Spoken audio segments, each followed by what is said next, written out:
Good evening. Just a short update here. Unfortunately, we have to do an update because of as we said before, the inaccurate posts on Wikipedia, which clearly inaccurate if they're flipping from one side to the other by the day. So, both of those stories can't be true. So, just an update here is checking out David Duke's page. No surprise there.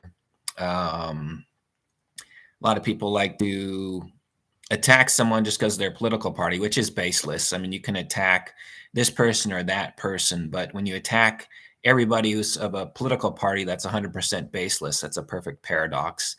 I kind of see that going on right now with Trump, and as I predict, you'll see that with the next president, and you'll have the same result. So let's stick to the facts here. African Americans lagging. Once again, no attention paid to Hispanics. But two things on negative on their part that can't be defended. Their low math scores, high teen pregnancy rates. Math scores actually there are lower than Hispanics. I don't know how that's possible. A lot of these Hispanics aren't even in school. So you can't play the poor school argument. I myself did not pay attention in school with math stuff through college. 4.0 there in math minor, upper 90s on the grades, not low 90s without studying. So obviously not the school part there. Pretty much born with that ability. If not, you need to study more, obviously, instead of blaming it on the school system. So conclusively, there that they lag on math.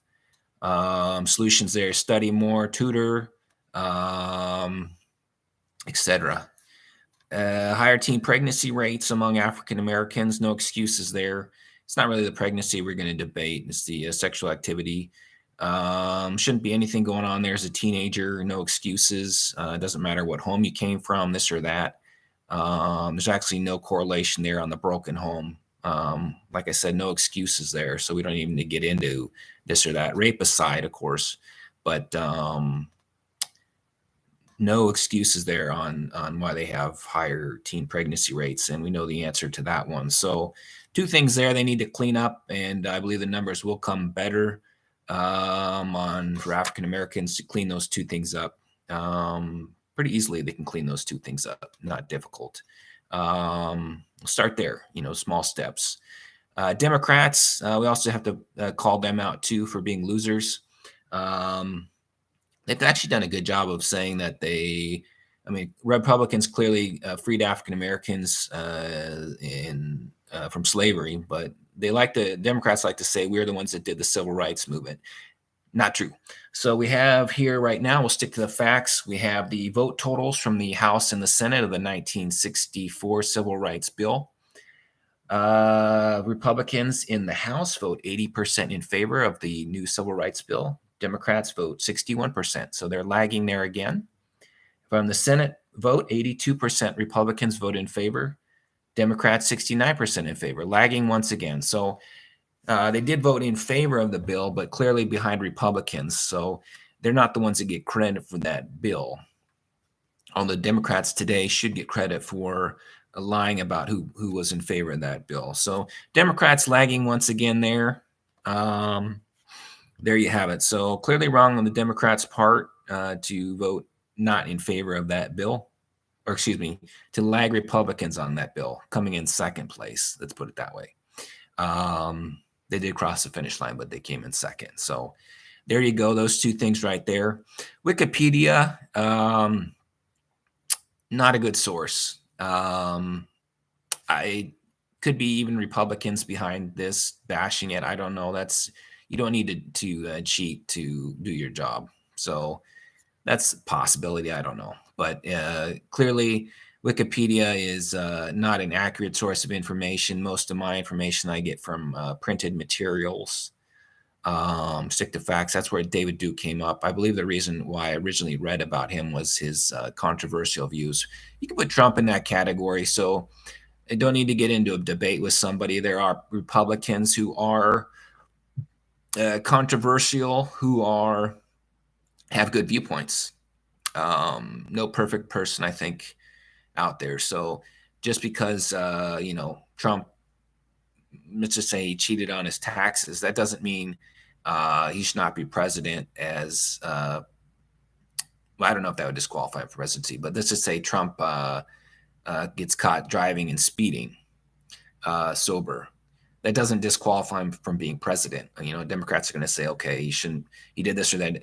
Okay, well, you're going to have pro-life people as president, and nothing you're going to do about it. So, bad strategy there.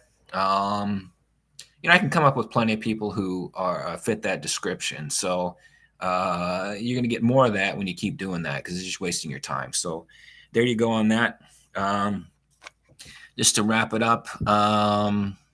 These people on Wikipedia who are you're not fooling anybody. You can't do two conflicting things. So to bash somebody on Wikipedia does absolutely nothing. David Duke could be a nutball. I don't know. There are a lot of controversial Republicans who are good people. In fact, there are millions of them. And just because somebody's pro-life doesn't mean that you can stop them. Good will always beat evil. So we have the poor mass scores and low mass scores, high teen pregnancy rates from African Americans who's no one else's fault.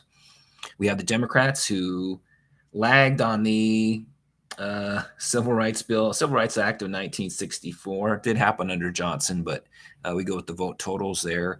It's not just one person. It has to be passed by I don't know the complete process, but it has to be passed by the chambers. It's not just, okay, it's under Johnson's watch. No, let's not be that stupid. So clearly Democrats lagging there once again on race issues. They're lagging today on race issues. More government support for anybody, regardless of the situation, is not the answer. Never works, never will. Those 2 points. And then wrapping it up with Wikipedia. I don't want to stick to David Duke, but bashing somebody because they're pro-life is a strategy that will never work. So we'll leave it there. And there you go. Woo-hoo!